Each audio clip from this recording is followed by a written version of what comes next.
What is going on, guys? My name is Tide, and today I'm going to be talking about Surviving Mars. To classify Surviving Mars, I would say it is a city building type game, which is just about as vague as I can get because it's not just an open world relaxed sandbox game. It's something that you actually would have to pay attention to in order to play. So I'm going to go ahead and stick it on the very edge of civilization, as it is a open quote-unquote world, because we are on Mars, system, and it's not very specifically driven based. It's more of a solid guideline. Obviously you have to maintain life on Mars, as in Civilization. You have to have a civilization to continue to thrive. And then also on the other spectrum, I would also say it's kind of leaning towards City Skyline, on how it's kind of like a city-based building almost simulation, but it's not as chill as City Skyline because this has elements that could potentially completely murder all of your people. Something good about this game is that it has a excessively large difficulty modifier almost.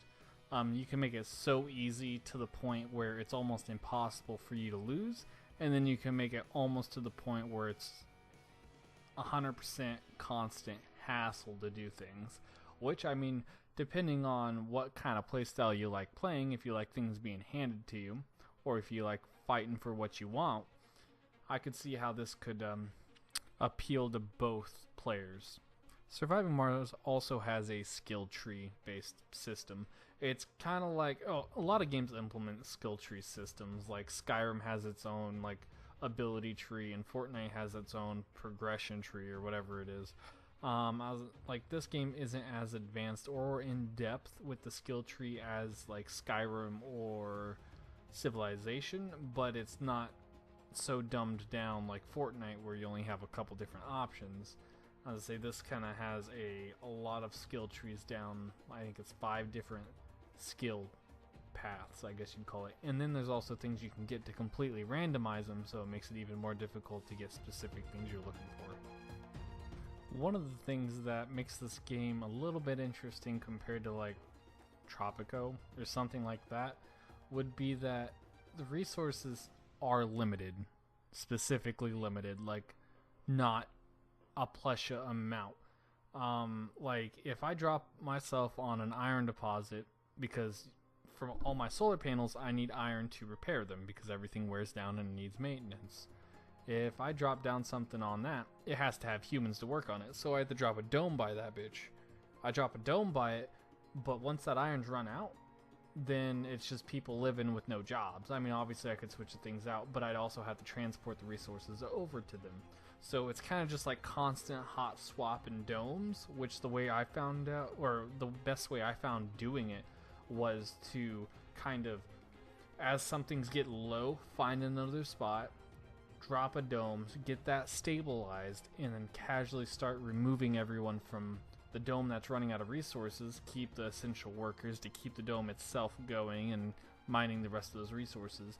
And once that gets done, I'll go ahead and remove the whole dome, get the majority of my resources back, and then able to move other people somewhere else into a reasonable and sustainable area, which gives it an interesting different curve, because it's not something you just build and you just watch it like a little ant farm. This is something that constantly changes and it just spices things up.